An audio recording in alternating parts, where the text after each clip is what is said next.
नाज़रीन आदाब, election express के साथ आप सबसे रूबरू हूं मैं हिना जुबैर। शुरुआत करेंगे। लोकसभा इंतखाब करीब है। इंतखाबात को लेकर सियासी पार्टियों की सरगर्मियां भी उरूज पर हैं। 2019 आम इंतखाबात में अपोजिशन रफाइल को बड़ा मुद्दा बनाना चाहती है और राहुल गांधी की अगर बात करें तो राहुल गांधी ने रफाइल की फाइल गायब होने पर आज बाकायदा प्रेस कॉन्फ्रेंस करके नरेंद्र मोदी पर ताजा हमला किया और इस मामले में जांच का मुतालबा कर डाला। खबर यह भी है कि पाटीदार लीडर हार्दिक पटेल कांग्रेस में शमूलियत इख्तियार कर सकते हैं और जामनगर सीट से इंतखाब ही लड़ सकते हैं। उधर मध्य प्रदेश के वज़ीर आला कमलनाथ की अगर बात करें तो उन्होंने फिल्म अदाकार सलमान खान यानी अपने सल्लू भाई से मुलाकात करके कांग्रेस के लिए तशहीर की अपील कर दी है। इसके अलावा आम इंतखाबात से जुड़ी तमाम तर अहम खबरें होंगी इलेक्शन एक्सप्रेस में। तो चलिए शुरुआत करते हैं।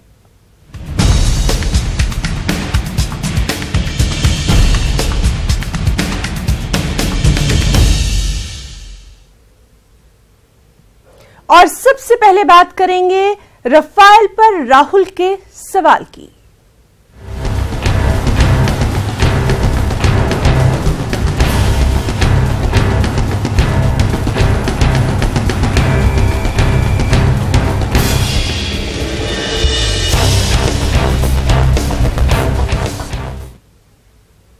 जी हां, राहुल गांधी ने रफाइल मामले पर पीएम मोदी पर ताजा हमला किया। पार्टी दफ्तर में एक प्रेस कॉन्फ्रेंस से खिताब के दौरान राहुल ने वजारत दिफा से रफाइल के दस्तावेज की चोरी की जांच का मुतालबा करते हुए कहा कि इसके साथ साथ पीएम मोदी के मुलविस होने की भी जांच होनी चाहिए। राहुल ने यह भी कहा कि रफाइल दस्तावेज में पीएम और पीएमओ का नाम है। इस सिलसिले में बाकायदा कानूनी कार्रवाई होनी चाहिए। क्या कुछ कहा है आपको दिखाते हैं।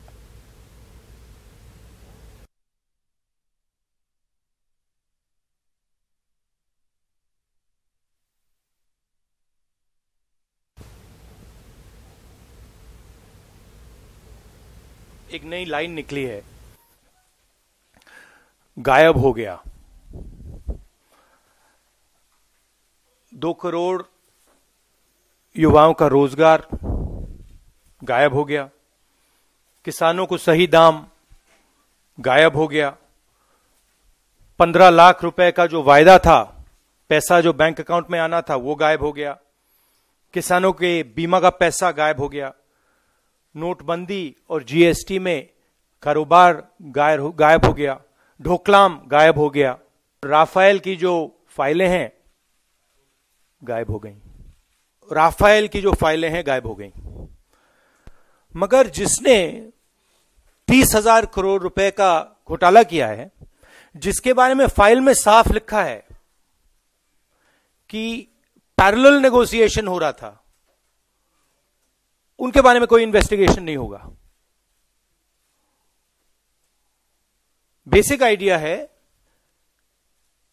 कि किसी चीज को भी मड़ोड़कर बदलकर नरेंद्र मोदी जी का बचाव करना है। कोई भी इंस्टीट्यूशन हो, सरकार का सिर्फ एक काम है कि जो चौकीदार है उसको मतलब बचा के रखना। ये गायब हो गए कागज। अगर ये कागज गायब हुए हैं तो ये कागज सच्चे हैं, ये झूठे तो नहीं है। आप ही एक्सेप्ट कर रहे हो, सही बात है ना? तो आप ही एक्सेप्ट कर रहे हो कि ये कागज सही है। कागज में साफ लिखा है नरेंद्र मोदी पैरेलल नेगोशिएशन कर रहा था। कागज में साफ लिखा है कि प्राइस बढ़ाई गई है। और किसी एक व्यक्ति ने नहीं, सब लोगों ने कहा है, नेगोशिएशन टीम ने कहा है कि नरेंद्र मोदी ने बाईपास सर्जरी की है। वो सब सच्चाई आ जाएगी बाहर। देखिए, वो जो रियलिटी है, पैसा कहां गया है, वो आस्ते आस्ते आ जाएगा। बट मेन बात है कि डिफेंस मिनिस्ट्री के फाइल में, आप ब्यूरोक्रेसी को समझते हो, डिफेंस मिनिस्ट्री की फाइल में निगोशिएशन टीम के लोग जब लिखते हैं PMO is carrying out parallel negotiation, वो पैरेलल नेगोशिएशन क्यों हो रहा है? ऐसे ही मतलब मजे के लिए हो रहा है? उसका कोई कारण होगा ना। नहीं तो आप उनको करने दीजिए अपना काम। जो निगोशिएशन टीम है, अगर आप उनको काम करने देंगे वो काम करेंगे। और इस पूरे मामले पर अखिलेश यादव ने अपने खास अंदाज में क्या कुछ कहा है, जरा वो भी देख लें। देश की सुरक्षा से जुड़ा हुआ सवाल है और जब इतना बड़ा राफेल को लेकर के बहस हुई है और कई बार भ्रष्टाचार के आरोप लगे हैं, जिसमें दो देशों के पॉलिटिकल लोगों के ऊपर भी उंगली उठी है, वहीं जो देश के उद्योगपति हैं भारत के और दूसरे देश के, उन पे भी उंगली उठी है और लगातार राफेल को लेकर के बहस हुई है। और तब जब भारतीय जनता पार्टी ये दावा करती है कि अगर कोई गलत आदमी है, देश के खिलाफ है अगर कोई, तो अगर 7 समुद्र से भी खोज करके लाना पड़ेगा तो ले आएंगे, और उसी सरकार में सवाल यह कि फाइलें खो गई। और आप याद कीजिए जब सुप्रीम कोर्ट ने सवाल जवाब किया था तो उस समय उन्होंने कहा कि कोई अंग्रेजी में गलत लिखावट हो गई है, हमारा जो व्याकरण है वो गलत हो गया है। सरकार की फाइलें गायब हो जाना, सरकार खुल करके नहीं आ रही है सामने की सच्चाई क्या है। मैं समझता हूं देश की जनता को नई सरकार ही सब सच्चाई बता पाएगी। देश को नया प्रधानमंत्री मिले, नई सरकार हो, तभी राफेल की सच्चाई जनता तक पहुंचेगी, वरना जनता ऐसे ही उलझ रहेगी। देश की जनता जानना चाहती है आखिरकार सच्चाई क्या है। और वहीं राफेल पर राहुल गांधी की प्रेस कॉन्फ्रेंस के बाद बीजेपी का रद्देअमल सख्त सामने आ गया। मरकजी वजीर मुख्तार अब्बास नकवी ने कहा कि राहुल गांधी शुकूक व शुबहात पैदा कर रहे हैं और रविशंकर प्रसाद ने तो राहुल गांधी की फितरत पर ही सवाल उठा दिया। कन्विंस ना कर सको तो कंफ्यूज करो, और कांग्रेस पार्टी कंफ्यूज करने की क्रिमिनल कॉन्स्पिरेसी के तहत काम कर रही है। इसलिए जो है वो राष्ट्रीय सुरक्षा पर कंफ्यूजन क्रिएट करो, भ्रष्टाचार के मुद्दों पर जो कार्रवाई हो रही है उस पर कंफ्यूजन क्रिएट करो, देश की सुरक्षा और देश के सुरक्षा बलों के शौर्य और पराक्रम पर कंफ्यूजन क्रिएट करो। तो इसलिए इनको लगता है कि ये जो इनकी कंफ्यूजन क्रिएट करने की क्रिमिनल कॉन्स्पिरेसी है ये काम करेगी, लेकिन ये इनकी गलतफहमी है। झूठ बोलना राहुल गांधी की फितरत हो गया है। राफेल देश की सुरक्षा के लिए जरूरी है, ऐसा वायुसेना मानती है। सुप्रीम कोर्ट ने उसमें कोई गड़बड़ी नहीं पाया, कोई कमर्शियल इम्प्रोप्राइटी नहीं पाया, सीएजी ने उसको ठीक ठाक पाया। राहुल गांधी कितना राग लापेंगे, किसकी बात सुनेंगे? वो एयरफोर्स की नहीं मानते, वो सुप्रीम कोर्ट की नहीं मानते, वो सीएजी की नहीं मानते। तो क्या अब राहुल गांधी को पाकिस्तान से सर्टिफिकेट चाहिए? तो राहुल गांधी जी, पाकिस्तान का सर्टिफिकेट आपको खुद लाना पड़ेगा, उसमें हम आपकी मदद नहीं कर सकते। वैसे भी आजकल पाकिस्तान में ही राहुल गांधी की चर्चा अधिक हो रही है और उनकी पार्टी के नेताओं की। ये बिल्कुल बेबुनियाद, शर्मिंदगी भरा आरोप है। राहुल गांधी देश की सुरक्षा के साथ खिलवाड़ करना बंद करें। उधर वजीर मुमलिकत खारजा वीके सिंह का कहना है कि वो राहुल के बयान पर कोई तबसरा नहीं करना चाहते। हाँ, उन्होंने ये जरूर कहा कि राहुल को हमारी खारजा पॉलिसी को ठीक से समझने की जरूरत है। हमारे साथ हैं केंद्रीय मंत्री वीके सिंह। सर, लगातार जिस तरीके से एयर स्ट्राइक पर सबूत मांगे जा रहे हैं, आज राहुल गांधी ने भी कह दिया कि कई लोग सबूत मांग रहे हैं। देखिए, राहुल गांधी कुछ भी कह सकते हैं, मेरे को उनकी बात पर टिप्पणी नहीं करनी। लेकिन लगातार जिस तरह से कांग्रेस और उनकी पार्टी के लोग सबूत मांगते हैं, आपको लगता है कि सेना के पराक्रम पर सबूत मांगे जाने चाहिए? देखिए, ऐसा है कि कुछ लोगों की मानसिकता यही होती है और उनको और कुछ काम करने के लिए है नहीं, तो यही काम करेंगे। सर, एक सवाल और, राहुल गांधी ने आज कहा कि आपकी पॉलिसी पाकिस्तान को लेकर बड़ी ढूलमूल है। आप लोग एक बार उन पे अटैक की बात करते हैं, फिर आप लोग फ्रेंडशिप भी करते हैं। ऐसा है, राहुल गांधी जी को चाहिए कि हमारे विदेश पॉलिसी को दोबारा पढ़ लें। प्रधानमंत्री जी ने 2014 में किया है, अगर उनकी याददाश्त राहुल जी की खराब हो गई है, उसको दोबारा किसी से पूछ लें कि क्या प्रधानमंत्री जी ने कहा है, तो हमारी पॉलिसी क्लियर हो जाएगी। तो ये थे केंद्रीय मंत्री वीके सिंह। कैमरामैन सत्य प्रकाश के साथ अनूप गुप्ता, न्यूज 18 नेटवर्क, दिल्ली। और चलिए, गुजरात से बड़ी खबर। पाटीदार लीडर हार्दिक पटेल कांग्रेस में शमूलियत इख्तियार कर सकते हैं। बताया जाता है कि गुजरात की जामनगर सीट से वो लोकसभा इंतखाबात भी लड़ सकते हैं। फिलहाल इस सीट से बीजेपी की पूनमबेन मादाम रुकने पार्लियामेंट है। बताया जाता है कि हार्दिक पटेल कांग्रेस की अहमदाबाद में 12 तारीख को होने वाली वर्किंग कमेटी की मीटिंग में खुद राहुल गांधी की मौजूदगी में शमूलियत इख्तियार कर सकते हैं। मीटिंग में पार्टी के कदावर लीडर अवामी रैली से खिताब भी करेंगे। कांग्रेस गुजरात पर खुसूसी तवज्जो मरकूज किए हुए है। पिछले असेंबली इंतखाबात में कांग्रेस बीजेपी के लिए एक बड़ा चैलेंज बनकर सामने आई थी। और चलिए मजीद अपडेट के लिए सीधे रुख करेंगे अहमदाबाद में हमारे साथी आरिफ आलम का। आरिफ, आपसे जानना चाहेंगे कांग्रेस में हार्दिक पटेल की शमूलियत क्या कुछ मायने?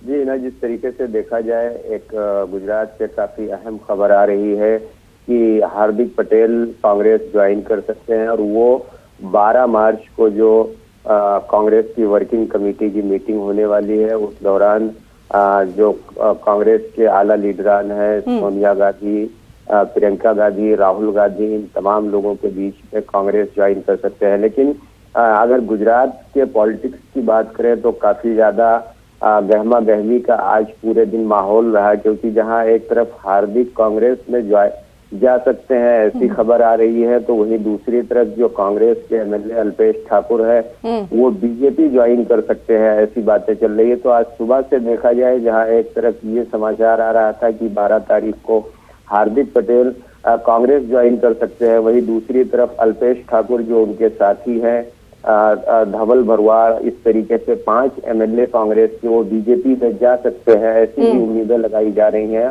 और आज अल्पेश ठाकुर शाम को दिल्ली भी जा सकते हैं। ऐसा कहा जाता है कि जो नाराजगी है अल्पेश की उसको लेकर वो हाई कमांड के साथ में जाएंगे। लेकिन अगर हार्दिक की बात करें तो हार्दिक पटेल कांग्रेस में अगर ज्वाइन होते हैं तो काफी फायदा कांग्रेस को होगी, क्योंकि अगर पिछले लोकसभा इलेक्शन की बात करें तो गुजरात में ऐसा मोदी हवा या मोदी रुख था कि 26 की 26 जो लोकसभा सीटें थी वो बीजेपी के खाते में गई थी और कांग्रेस के कई आला लीडर जो मैदान में थे उनको नाकामयाबी हासिल हुई थी।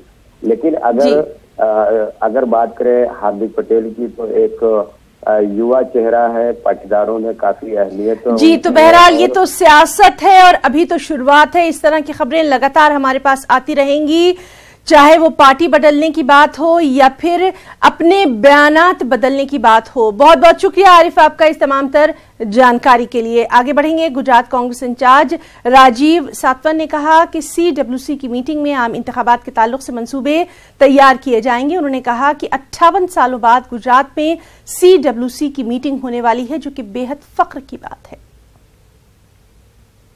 अहमदाबाद में कांग्रेस की CWC की बैठक होने जा रही है। इस बैठक में गुजरात के लिए जो उम्मीदवार लोकसभा चुनाव में संभावित कल स्क्रीनिंग कमेटी में चुने गए हैं उनको भी पेश किया जाएगा, उनको भी प्रस्तावित किया जाएगा। पूरे मसले पर हमारे साथ बात करने के लिए मौजूद हैं राजीव साटव जी। सर, कल स्क्रीनिंग कमेटी की जो बैठक हुई, कुछ संभावित नामों की एक लिस्ट भी बनाई गई है और उन्हें CWC की बैठक में रखा जाएगा। तो सर, ये जो लिस्ट बनाई गई है ये किस आधार पर ये लिस्ट बनाई गई है? नहीं, ये 2 अलग अलग बातें हैं। स्क्रीनिंग कमेटी का जो अगली कार्रवाई है वो दिल्ली में ही होगी, सेंट्रल इलेक्शन कमेटी में। CWC जो मीटिंग है कांग्रेस की, जो सबसे वरिष्ठ कमेटी है सेंट्रल वर्किंग कमेटी, आने वाले लोकसभा की जो चुनाव की छुटनी है उसके बारे में जो डिसीजन लेना है, किस प्रकार से चुनाव लड़ना है, इसके बारे में का पूरा तय इसमें होगा और वो 12 तारीख को गुजरात में होने जा रही है। गुजरात कांग्रेस के लिए ये बड़ी गर्व का विषय है कि ये लगभग 58 साल के बाद गुजरात में कांग्रेस वर्किंग कमेटी की मीटिंग हो रही है। सर, बड़ी रैली भी होने जा रही है और इतने सालों बाद वहाँ CWC की बैठक भी होने जा रही है। इस तरीके की भी खबरें हैं कि कुछ बड़े नाम भी शामिल हो सकते हैं बीजेपी की तरफ से। मुझे इसके बारे में अभी आधिकारिक रूप से कुछ पता नहीं है, लेकिन इस जो पॉसिबिलिटी है इससे हम इनकार भी नहीं कर रहे। आने वाले समय में इसमें मैं जैसे ही मेरे पास आधिकारिक बातें आएगी ज़रूर मैं बताऊंगा। लेकिन ये बहुत बड़ी बात है कि लोकसभा चुनाव की तैयारी और शुरुआत कांग्रेस गुजरात से कर रही है, अहमदाबाद से कर रही है। गुजरात मोदी जी का गढ़ है, वहाँ पर 26 सीटें हैं, तो कितनी बड़ी चुनौती रहेगी सर? और क्या ये कांग्रेस वर्सेस बीजेपी का चुनाव रहेगा या कांग्रेस वर्सेस जनता का चुनाव रहेगा? नहीं, ये बीजेपी वर्सेस जनता का चुनाव है। मोदी जी ने 2014 को जो वादे किए थे 2017 के विधानसभा इलेक्शन के वक्त जो वादे किए थे, आप सी प्लेन से भी उड़कर गए थे, लेकिन जो वादे हैं वो तो कहाँ चले गए और वो निभाने की तो बात हो नहीं रही है। इसलिए गुजरात की जनता दुखी है। तो आपने देखा, ये थे हमारे साथ बात करने के लिए गुजरात कांग्रेस प्रभारी राजीव सातव, जिनका कहना है कि कई सालों बाद CWC की बैठक होने जा रही है और उम्मीद है कि 26 की 26 सीटों पर कांग्रेस जीतेगी। कैमरा पर्सन विपिन के साथ मैं रचना, न्यूज़ 18 दिल्ली। और वहीं आम इंतखाबात से पहले मुल्क भर में सियासी हलचल तेज है। गुजरात की सियासत भी गरमा रही है। जराये की अगर माने तो उसके मुताबिक कांग्रेस के 3 अरकान असेंबली यानी अल्पेश ठाकुर, धौल सिंह झाला और भरत ठाकुर बीजेपी में शामिल हो सकते हैं। जराये के मुताबिक कल गुजरात कैबिनेट पे तोसी हो सकती है और अल्पेश ठाकुर को इस कैबिनेट में जगह भी मिल सकती है। कांग्रेस सदर राहुल गांधी ने पंजाब के मोगा जिले में इंतखाबी अवामी रैली से खिताब किया और इस मौके पर पंजाब के CM कैप्टन अमरिंदर सिंह भी मौजूद रहे। राहुल गांधी ने बीजेपी पर निशाना साधते हुए नफरत की सियासत करने का इल्जाम लगाया और कहा कि किसानों के साथ धोखा किया जा रहा है। गुरु नानक जी ने सिर्फ पंजाब को नहीं, पूरे देश को प्यार और भाईचारे का रास्ता दिखाया था।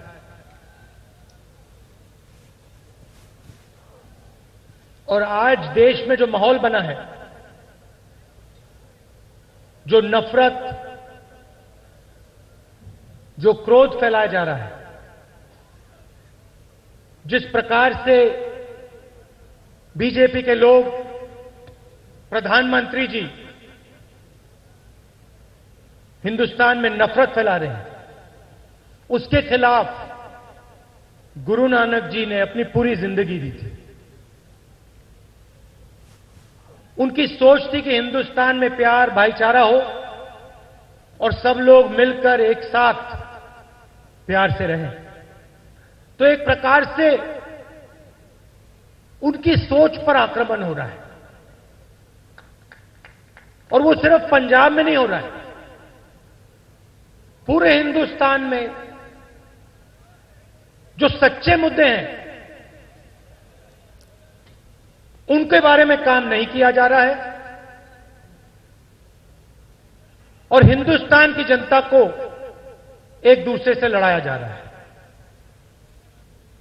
भाषण देते हैं। लखनऊ में वज़ीर दाखिला राजनाथ सिंह ने 1,10,154 करोड़ के मंसूबों का संग बुनियाद रखा। इसमें 5,972 किलोमीटर लंबी कौमी शाहराह का इफ्तिताह भी किया गया। इस प्रोग्राम में नितिन गडकरी भी मौजूद रहे, साथ ही वज़ीर आला योगी आदित्यनाथ और कई बड़े सियासी लीडर मौजूद थे। लाल कुआं से राजेंद्र नगर, हैदरगंज से मीना बेकरी और हैदरगंज से तुलसी मार्ग 3 फ्लाईओवर 278 करोड़ की लागत से स्वीकृत किए गए, जिन पर की कार्य आपने प्रत्यक्ष आंखों से देखा होगा, वो प्रारंभ हो चुका है। इनके बनते ही मैं विश्वास के साथ कहता हूं कि ट्रैफिक में तेजी आएगी और साथ ही साथ प्रदूषण के संकट से जो हमारा लखनऊ जो गुजर रहा है, उस प्रदूषण से भी काफी हद तक लोगों को निजात मिलेगी। उज्ज्वला योजना के अंतर्गत लखनऊ में 1,05,903 लाभार्थियों को नए कनेक्शन दिए गए हैं LPG गैस सिलेंडर। प्रधानमंत्री आवास योजना में 6,700 अभ्यर्थी 25-25 लाख वित्तीय सहायता के लिए चुने गए, जिसमें से कि 3,576 आवास ये पूरे हो गए।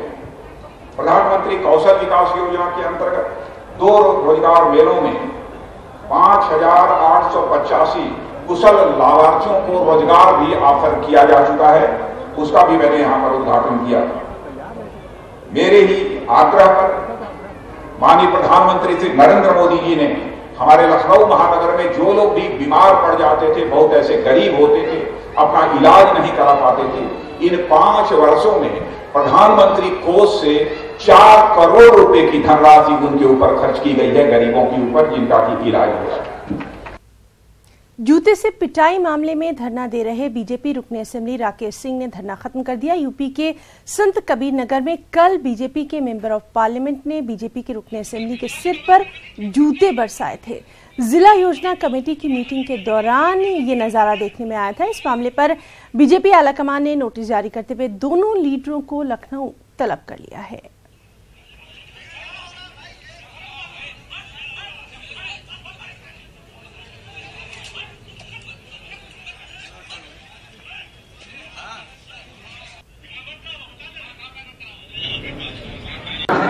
है कि हमारे संगठन के शीर्ष उत्तर प्रदेश के पदाधिकारियों ने वार्ता किया है, पूरी रिपोर्ट बना के हमको देने के लिए कहा है। साथ ही साथ लखनऊ मुझे बुलाया है, धरना समाप्त करने के लिए भी निर्देश मिला है, तो मैं धरना समाप्त करके लखनऊ के लिए प्रस्थान करूंगा।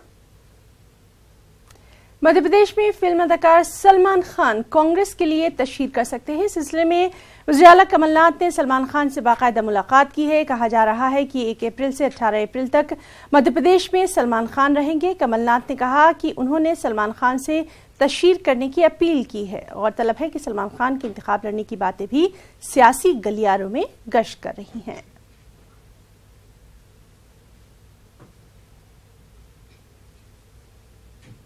आप जानते हैं कि सलमान खान इंदौर से हैं। अभी मैंने उनसे चर्चा करी है कि आप इंदौर के हैं, मध्य प्रदेश के हैं, आप मध्य प्रदेश में आपका क्या योगदान रहेगा। और मैंने परसों उनसे बातचीत करी थी, उन्होंने कहा कि मैं मध्य प्रदेश की पूरी मदद करूंगा, टूरिज्म में, हेरिटेज में मैं पूरी मदद करने को, और वो 1 अप्रैल से 18 अप्रैल तक वो मध्य प्रदेश में ही रहेंगे। तो इलेक्शन एक्सप्रेस में आज के लिए फिलहाल इतना ही। हमारी पूरी टीम को दें इजाजत। आदाब।